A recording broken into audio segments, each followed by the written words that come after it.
મિત્રો, એક કુટુંબના દીકરા સાથે બનેલી આ એક ઘટના છે, જેને થોડો સમય અને થોડીક ફુરસદ લઈને એને છેક સુધી જરૂરથી સાંભળજો. અહીં એ બાબતે ધ્યાનમાં રાખશો કે પાત્રોના નામ બદલી નાખેલ છે અને ઘટનાની શરૂઆત કંઈક એવી રીતે થાય છે કે સુરતથી રાત્રે 10:30 વાગે ઉપડતી સુરત એક્સપ્રેસ ટ્રેન હજુ પ્લેટફોર્મ ઉપર મુકાઈ નહોતી.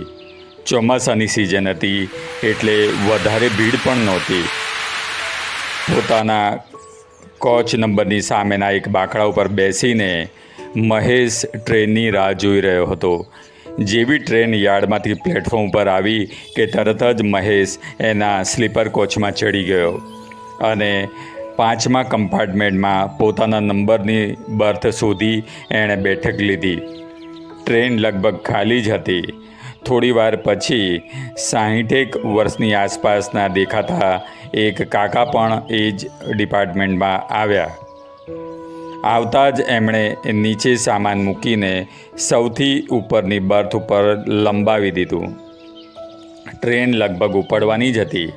એની સામે જ હાંફળી એક ખૂબસૂરત યુવતી એ કોચમાં ચડી અને નંબર શોધતી મહેશના જ કમ્પાર્ટમેન્ટમાં આવી પહોંચી અને બાજુની સીટ ઉપર બેસી ગઈ.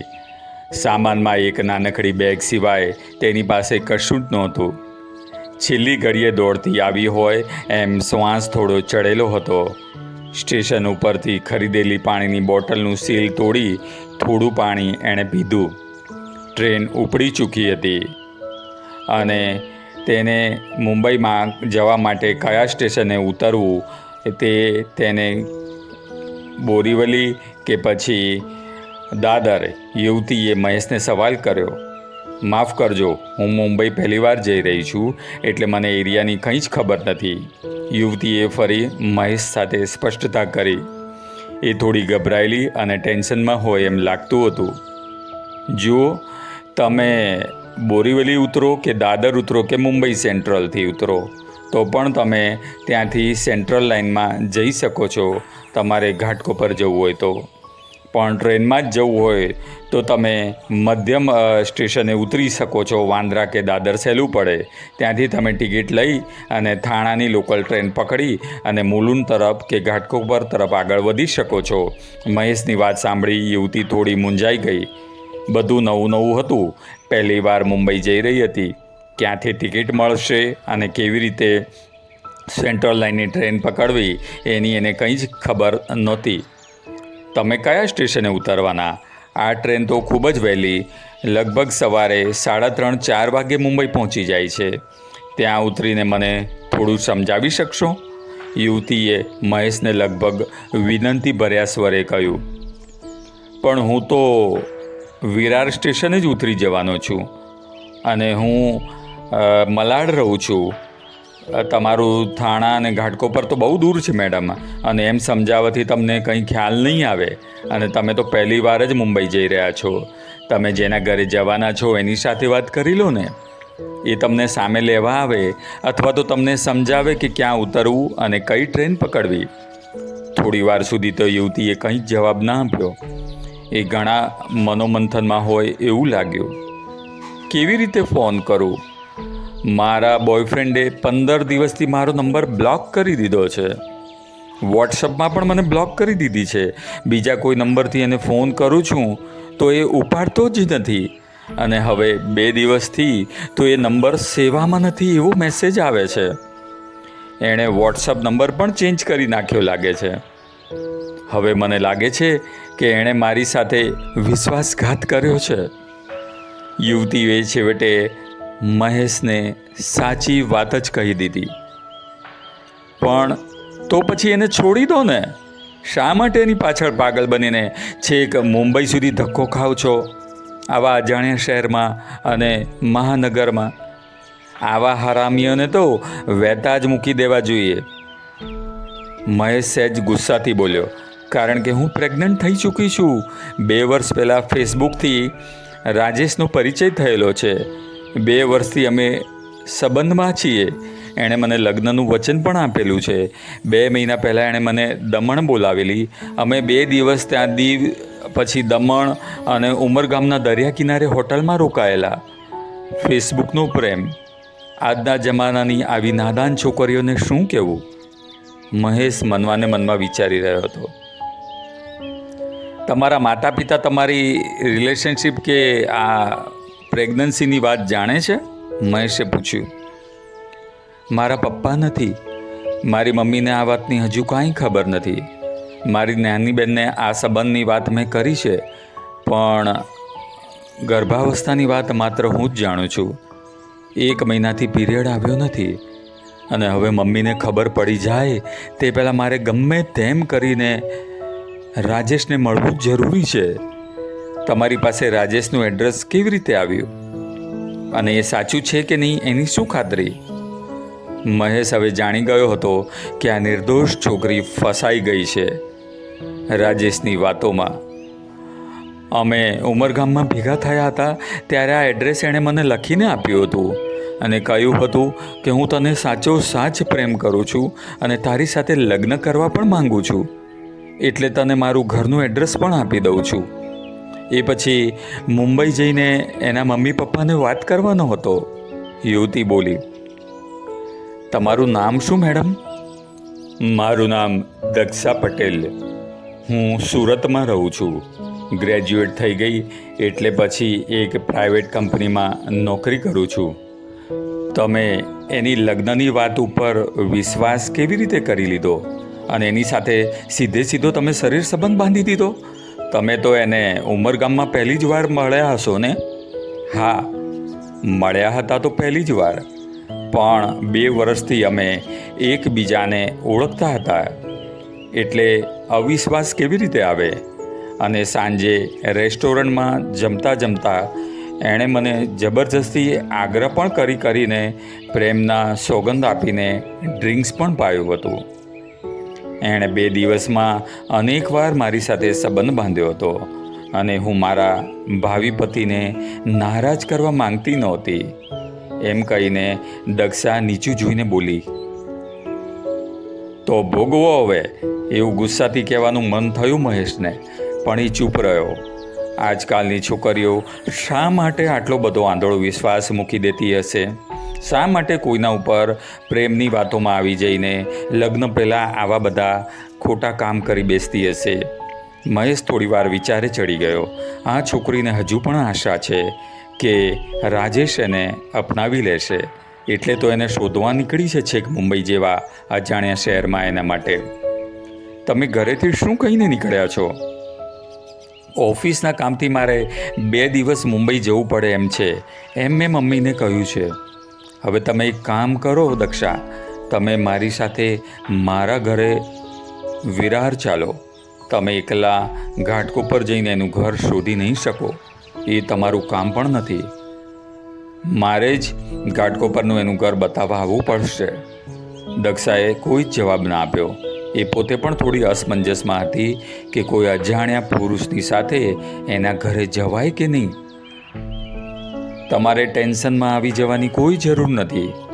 ઘરે મારી મમ્મી છે અને હું કહી દઈશ કે સુરતના મારા એક ઘરાગની બહેન છે અને ઇન્ટરવ્યૂ દેવા માટે મુંબઈ આવી છે.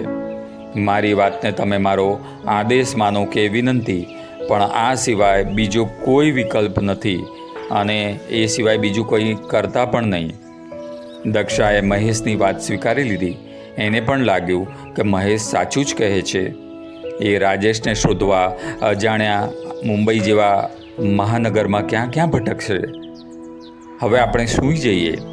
રાતના 11 વાગી ગયા છે અને સવારે વહેલા ઉઠવાનું છે. સામે ઉપરની બર્થ ઉપર સૂતેલા કાકાનો નસકોરા પણ ચાલુ થઈ ચૂક્યા હતા.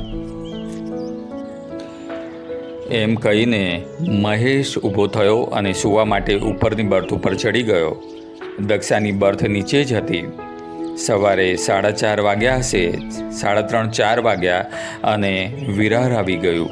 સ્ટેશનની બહારથી રિક્ષા કરીને મહેશ દક્ષાને લઈને પોતાના વિરારમાં ફ્લેટ ઉપર પહોંચી ગયો અને મહેશના મમ્મી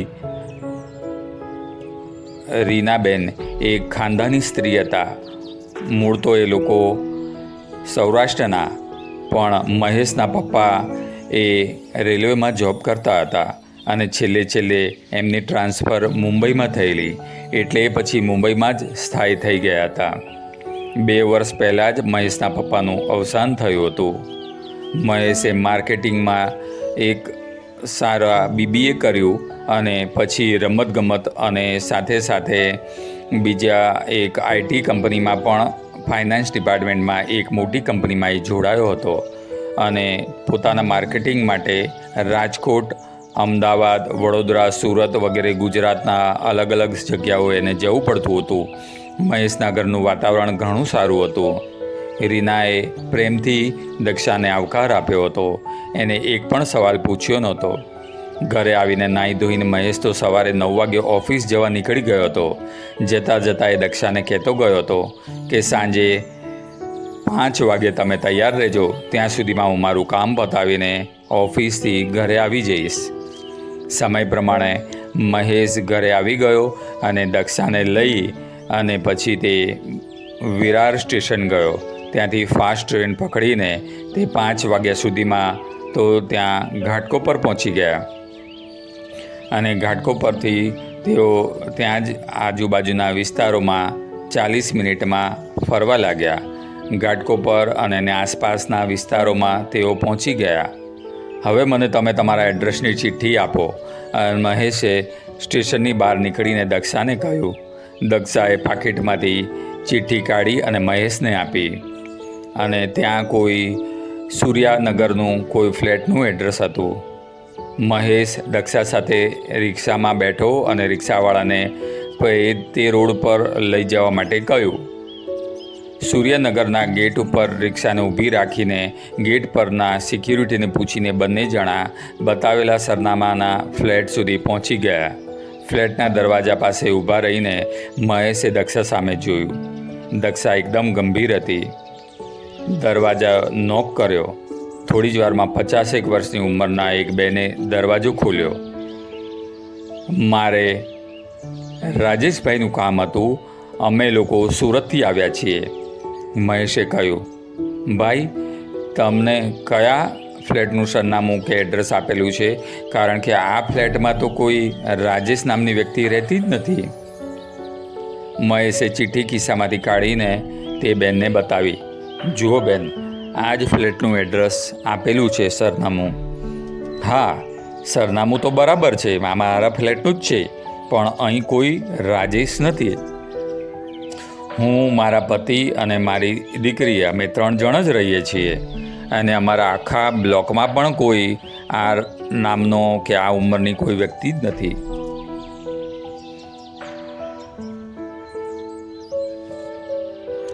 બેન, તમારા સગામાં કે તમારા ઓળખીતામાં કોઈ રાજેશ નામની વ્યક્તિ ધ્યાનમાં છે કે જેણે તમારા એડ્રેસનો ઉપયોગ કર્યો હોય? મહેશે છેલ્લે આ વાત પૂછી લીધી. મારા ધ્યાનમાં તો કોઈ જ નથી, પણ ઊભા રહો, મારી દીકરી સીમાને હું પૂછી લઉં, કદાચ એનો કોઈ ફ્રેન્ડ હોય તો. કહીને બેન અંદર ગયા. થોડી વારમાં 24 વર્ષની એમની દીકરી સીમા આવી. મમ્મીએ મને વાત કરી, પણ મારા સર્કલમાં કોઈ રાજેશ નામની વ્યક્તિ નથી. સરનામું લખાવવામાં કે સાંભળવામાં કંઈક ભૂલ થઈ ગઈ હોય એવું લાગે છે. એનું આખું નામ શું છે? સીમાએ દરવાજા પાસીને પૂછ્યું કે એનું આખું નામ શું હતું? તો રાજેશ મનસુખલાલ શાહ. તે પ્રમાણે દક્ષાએ જવાબ આપ્યો.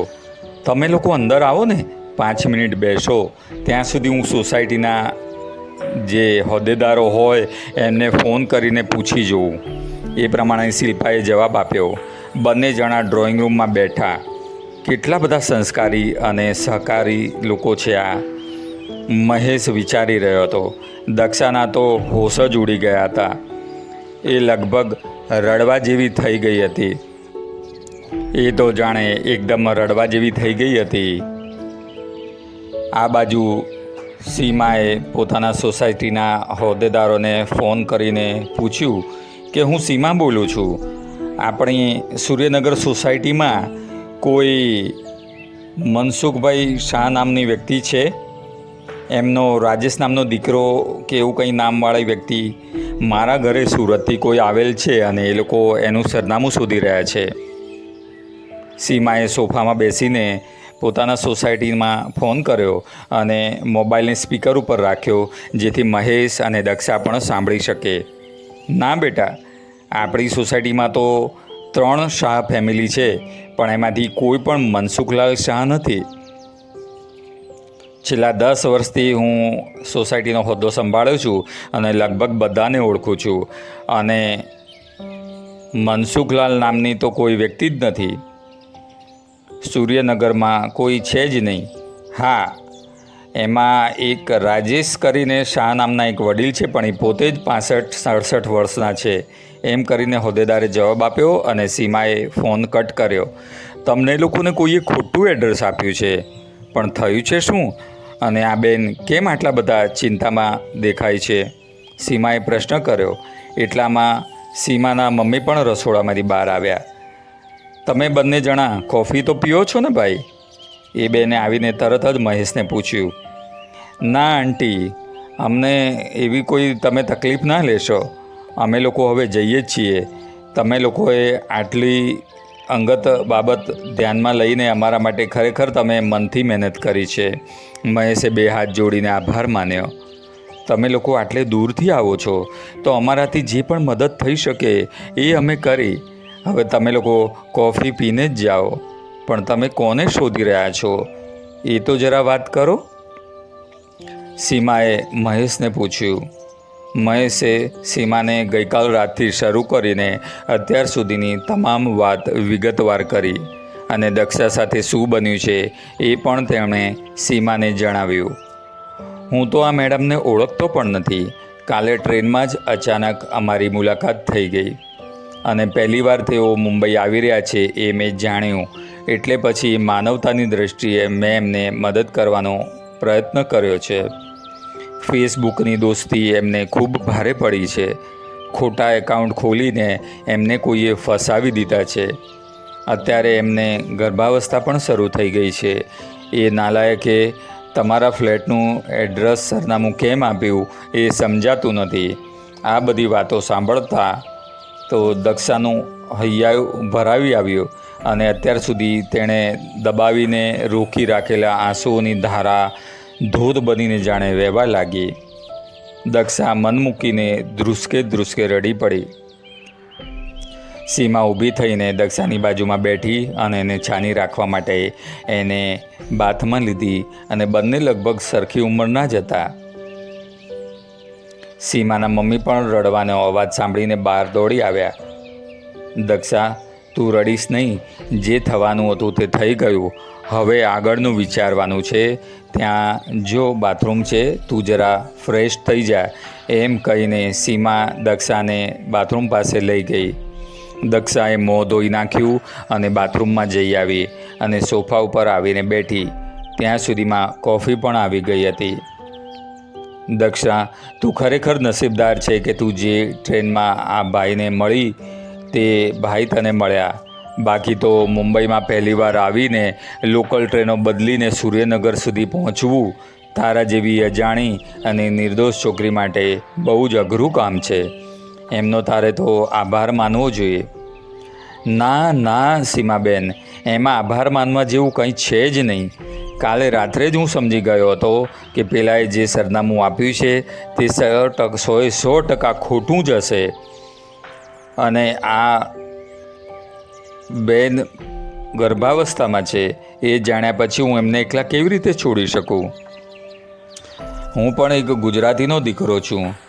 મહેશની વાત સાંભળીને દક્ષાના મનમાં મહેશ માટે અનેક ગણું માન વધી ગયું. આજના યુગમાં કોઈને કોઈના માટે સમય જ ક્યાં હોય છે. ચા પાણી પી, કોફી પીને બંને જણા ઊભા થયા અને ફરી એમણે સીમાનો અને એની મમ્મીનો આભાર માન્યો. ત્યાંથી નીકળીને મહેશ 1.5 કલાકમાં ફરીથી વિરાર પહોંચી ગયા અને ત્યાંના એક ડાઇનિંગ હોલમાં દક્ષાને જમવા લઈ ગયો. ઘરે તેણે પોતાના મમ્મીને પણ કરી દીધો ફોન. હવે આગળ શું વિચાર્યું છે? કારણ કે રાજેશ તો હવે આ જીવનમાં તમને મળે એવું લાગતું નથી. એણે નંબર પણ બદલી નાખ્યો છે. આપણે પોલીસ કમ્પ્લેન પણ સાયબર સેલમાં કરી શકીએ, પણ એનાથી તમારો રસ્તો કોઈ નીકળે એવું લાગતું નથી. તમે ગર્ભપાત કરાવવા સિવાય મારી પાસે બીજો કોઈ રસ્તો નથી. હવે હું ખૂબ જ મૂંઝાઈ ગઈ છું. ડૉક્ટરને પણ ગર્ભપાતનું શું કારણ આપું? મારે મારો બધો ઇતિહાસ કહેવો પડે, અને સુરતમાં તો ગર્ભપાત ન જ કરાવી શકું. હા, એ વાત તમારી સાચી છે. સુરત તો તમારું વતન છે, અને ત્યાં તો કોઈને કોઈ તમારું ઓળખીતું મળી જ જાય. અને હવે ડૉક્ટરો પણ ગર્ભપાત કરતા નથી. મહેશ, તમે મને એક મદદ કરી શકો પ્લીઝ? અહીં મુંબઈમાં તમારા કોઈ જાણીતા ડૉક્ટર છે? હું તમને તત્કાળ આનો નિકાલ કરવા માગું છું. સોરી, હું તમને બહુ તકલીફ આપી રહી છું. હા, વિરારમાં મારા એક જાણીતા તે ગાયનેકોલોજિસ્ટ સર્જન છે. આપણે એમને કાલે સવારે મળવા જઈશું. તેઓ રાત્રિનું ભોજન લઈને લગભગ 10 વાગે બંને જણા ઘરે પહોંચ્યા. દક્ષા મહેશના બેડરૂમમાં સૂઈ ગઈ, અને મહેશ તે બહારના રૂમમાં સોફા ઉપર સૂઈ ગયો. તેમના મમ્મી પણ એમનો બેડરૂમ અલગ હતો ત્યાં હતા. બીજા દિવસે સવારે 10 વાગે મહેશ તે દક્ષાને લઈને ડૉક્ટર પાટીલના નર્સિંગ હોમમાં પહોંચી ગયા. મહેશે ડૉક્ટરને બધી વિગતવાર વાત કરી અને ગર્ભપાત માટે વિનંતી કરી. ડૉક્ટરે દક્ષાની મજબૂરી સમજી અને ગર્ભપાત માટે તૈયારી બતાવી. ચેકઅપ કરીને બીજા દિવસે સવારે 8 વાગે નર્સિંગ હોમમાં આવી જવાનું જણાવ્યું. ચાલો, તમારો પ્રોબ્લેમ તો કાલે સોલ્વ થઈ જશે. પાછા વળતા રિક્ષામાં મહેશે દક્ષાને કહ્યું, ખબર નહીં કેમ પણ તમારી અને મારી ટ્રેનની મુલાકાત પાછળ કોઈ ભગવાનનો જ સંકેત હોય એમ મને લાગે છે. તમે મને મળ્યા ના હોત તો આ બધું શક્ય બન્યું જ ના હોત, અને મારી સાથે શું થયું હોત કોણ જાણે. દક્ષાએ લાગણીવશ થઈને કહ્યું, મને પણ તમને મદદ કરવાનો ખૂબ આનંદ છે. એક સારી ઓળખાણ પણ થઈ ને. તમે રાજેશને ભૂલી જાઓ અને હવે પછીની જિંદગી વિશે તમે વિચાર કરો. તમને કેટલા વર્ષ થયા? અરે, આ બધા ટેન્શનમાં તો હું તો ભૂલી જ ગઈ. કાલે જ મારો જન્મદિવસ છે. આવતીકાલે મને 25 વર્ષ પૂરા થઈ જશે. વાવ! તો દક્ષા મેડમ, આવતીકાલનો જન્મદિવસ તો મારા તરફથી. શું તમે મેડમ કયા કરો છો? કાલથી તમે મારાથી મોટા છો. મને ખાલી દક્ષા જ કહો, અને તમારે મને તમે કહેવાની પણ કોઈ જરૂર નથી. દક્ષાએ મીઠો છણકો કરીને કહ્યું.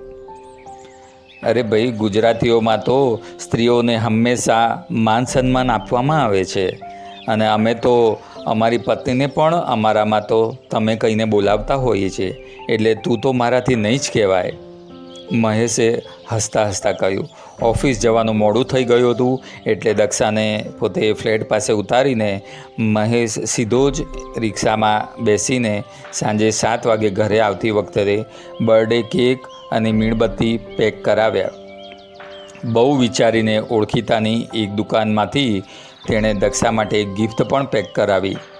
બધું એની બેગમાં મૂકી દીધું, જેથી ઘરે જાય તો દક્ષાને ખબર ના પડે. દક્ષા તે મહેશના મમ્મી પાસે સારી રીતે ભળી ગઈ હતી, અને સાંજની રસોઈ દક્ષાએ જ બનાવી હતી.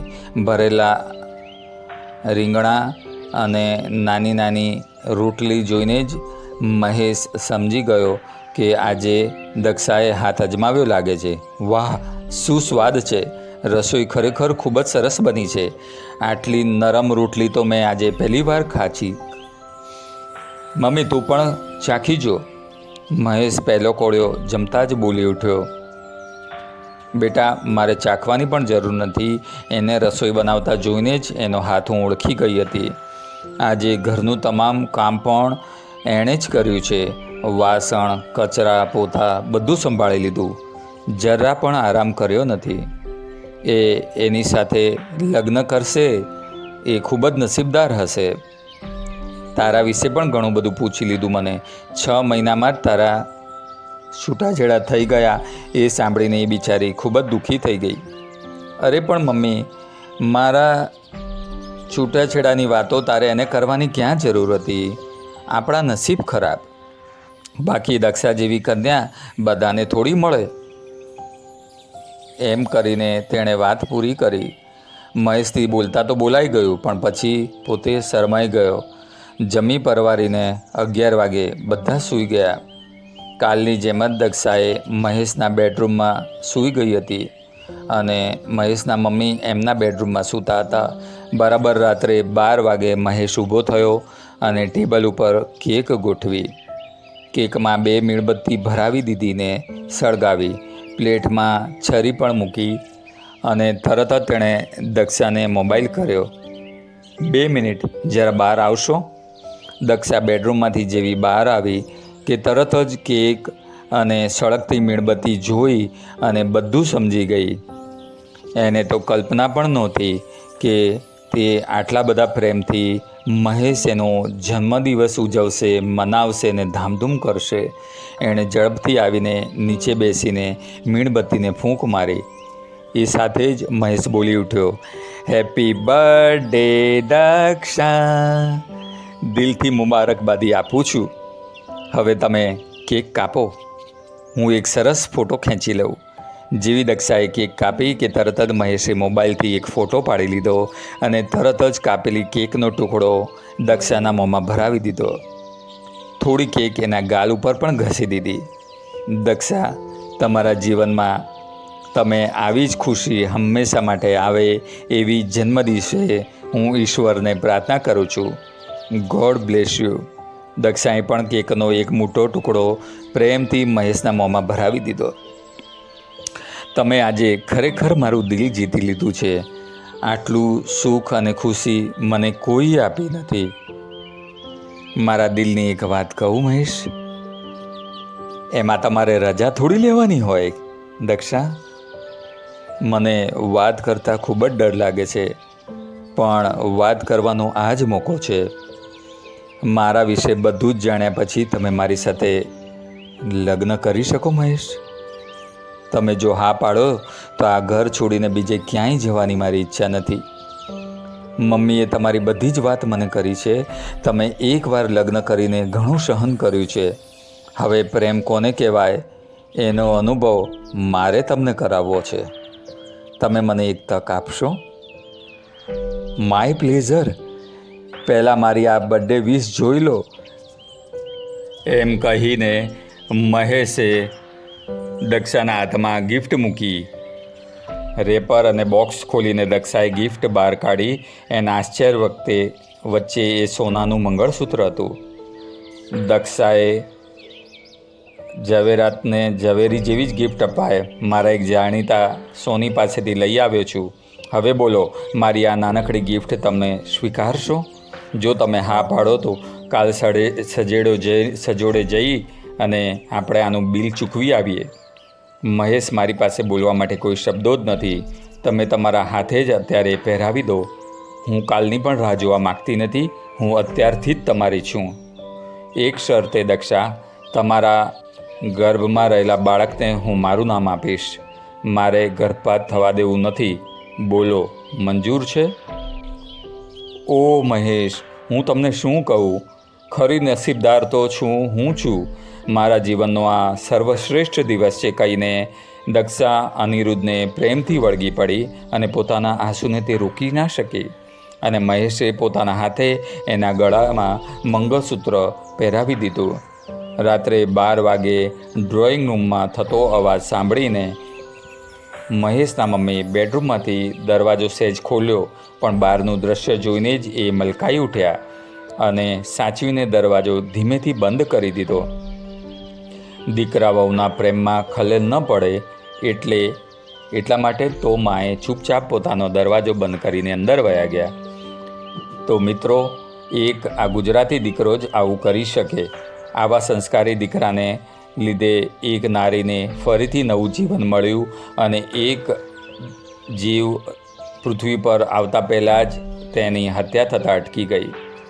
અને તો ફરીથી એકવાર તમે કોમેન્ટ બોક્સમાં જય માતાજી, જય કૃષ્ણ લખી નાખજો, જેથી માતાજીની કૃપા, કૃષ્ણની કૃપા તમારા તમામ પરિવાર ઉપર કાયમ માટે બની રહે.